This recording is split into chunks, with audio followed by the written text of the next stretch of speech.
All right, Alice Cooper with $1 billion babies. So let's talk about Alice Cooper, but never mind those other stories. Well, we can always talk about those stories. Anyway, by the way, if you just go to the infamous Johnny K on Facebook, you can read those stories if you know how to read.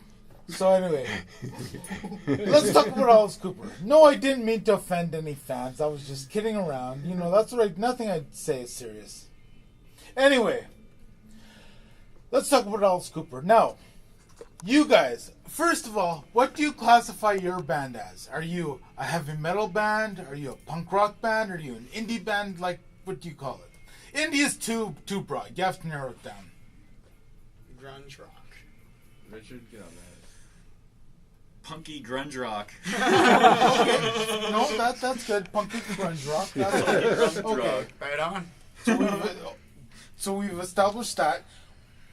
What we just listened to, or this album, what do you call this? This was kind of like shock rock in the 1970s. What we just played. Would you call it heavy metal? I would not call it heavy metal. It's rock, I think. If we had to specify, you said shock rock. I'm thinking more glam rock. Really? Well, the thing is if we didn't have an Alice Cooper, we probably wouldn't have a Rob Zombie, and we probably wouldn't have a Marilyn Manson. So, like, this guy, like, paved the way for artists like that. So Or that's Lady why I Gaga. said shock rock. Yeah, we wouldn't have Lady Gaga. Okay, fair enough. So his later stuff, would you say was heavy metal? Or do you? I lost interest in the 80s. Sorry, Alice. I'm sorry, man. Your good stuff. Okay. 70s, man. Okay, but the thing is, like, even though bands can, like, you know, cross genres all the time, and artists can do that, you know, the thing is, when you talk Alice Cooper, and you associate him with heavy metal, I think, and I mean you in general. Yeah. When people are talking about the history of metal, even though this might not be heavy metal per se, Yeah. later on, perhaps maybe he was heavy metal, and so would you not classify Alice Cooper in general as heavy metal, and then would you not say, well, this is an early metal album, or... Well, what year is this again? 73. 73? Yeah, I think this is pretty metal for 1973. Yeah. Like, this is like during, like, Led Zeppelin, we're cool. Yeah, Yeah. but hey, did you ever get into the Stooges? No. No, because Iggy Pop and the Iggy Pop. Stooges were like that. Really? They were, Anyway. I think Nice. they have a couple songs heavier than that on that CD. What's that? Iggy Pop had a lot of heavier stuff for his time too. It was Yeah, really like Yeah, Alright, your turn. I'll Your talk, turn. I'll talk about Iggy Pop. Crazy old guy now. What were you saying there? I was saying that Iggy Pop, from when he came out, I mean, a lot of his stuff was like 60s, 70s, and it was still like everyone in the 80s. Everyone tried to be like really like heavy with this glam metal stuff, and it's really funny that if you actually listen to some of his older stuff, it's a lot heavier than anything the 80s have done, and it was probably the heaviest mainstream music that came out until like the early 90s when grunge came out, because everything else wasn't really angry. It was all party rock. Yeah, and then Iggy Pop just kind of got weird in the 80s. Oh yeah. Too many drugs. Dangerous. Man, I'm just guessing. I don't know. I just heard maybe he did some drugs. I don't know. You ever see him on stage? He can't stand up. I've actually, It's not alcohol abuse. I've seen him 4 times. Really? Oh yeah, I'm jealous. I was a big Iggy Pop fan. I saw him once. They opened up this is amazing how this happened. I was in Greece, and in Athens he was performing, and they just my cousin said, "Hey Johnny, there are no tickets left, but you know what? If we go there, sometimes they just open up the back gates and let people in."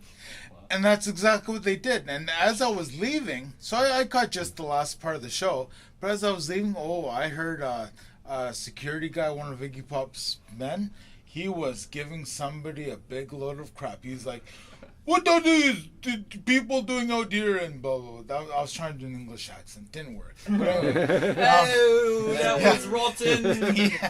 yeah. And then exactly 1 month to the day later, I was in Canada by then, but he played in Vancouver. Oh, so wow. if I saw him in Greece, say August 4th, Yeah. September 4th, I saw him in Vancouver. Wow. Actually, it was more like 8th.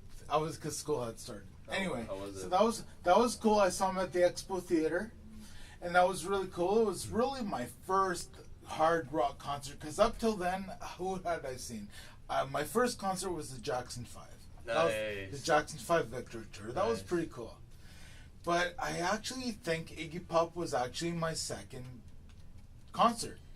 Second and third. I can't remember for sure. That was a while ago. That was like 60 years ago. But anyway, that was pretty cool. He had his orange hair, and it was good. It was non-stop, like one song right after the other. He just didn't stop.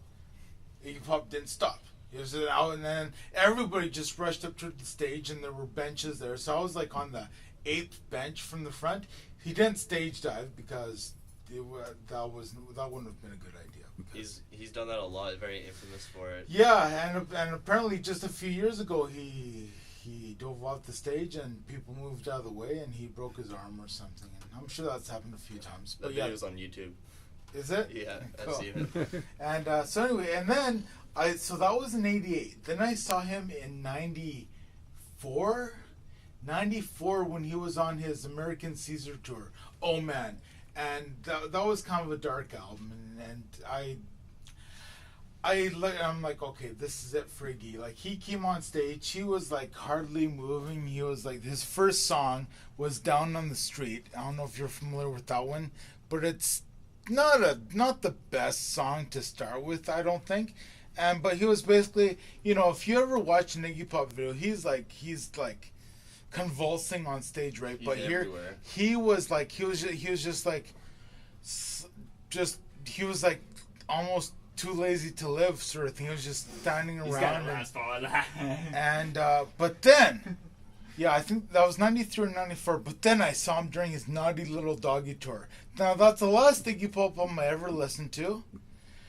I saw it on vinyl one day and I said, no, I have the CD. I'm not gonna get the vinyl, but I should have gotten it. It was on sale too. But anyway, that was a good album. That had some really freaking awesome songs. I'm like, oh, cool, Iggy Pop's back. And when I saw him, this was at the Commodore Theater.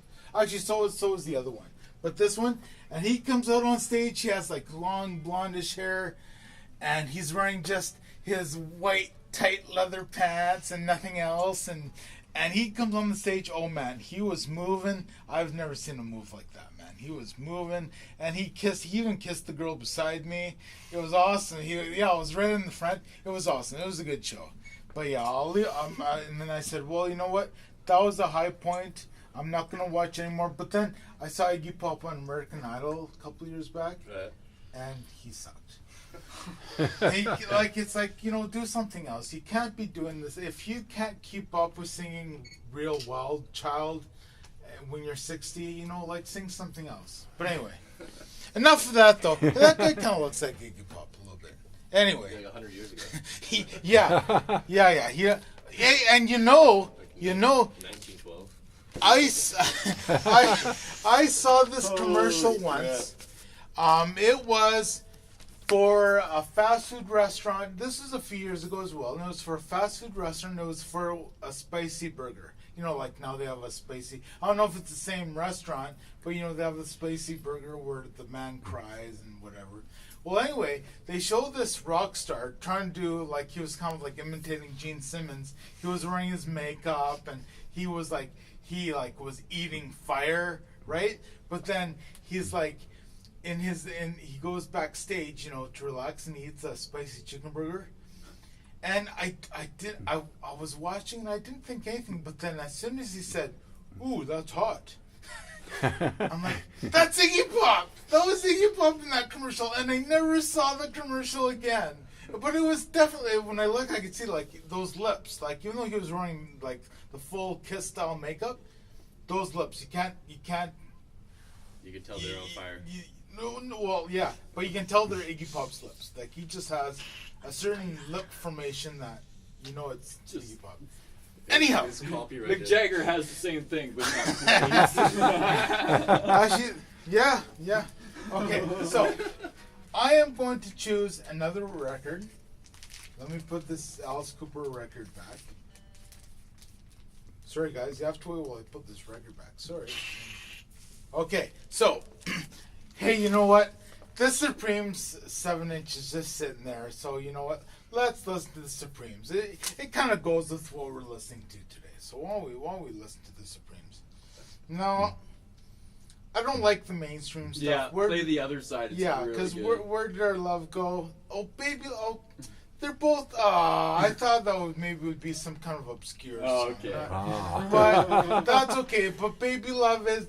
I think Baby Love is nicer than Word Our Love. Note that I didn't I choose. like the other one better than Baby Love, whatever. What was that? I like the other one better than Baby Love. Do you? Personally, Well, yeah. then let's play the other one. And then just note that I didn't choose this song either. Against your. I'm not gonna. In the end, I'm not gonna choose any songs. That's okay. That's okay. Okay, I'm just gonna shut up now. Okay, that's okay. So we're gonna do Where Did Our Love Go. You know what I think ruined Where Did Our Love Go? When Soft Cell did it. You know those guys that do the song Tainted Love? Oh yeah. Tainted Love, Oh, I forgot ding, about ding, that, right? guys. And Yeah, I then- remember and that then one. They'd have the long version that goes into their version of Where Did Our Love Go? And it sucks. Come on, it sucks.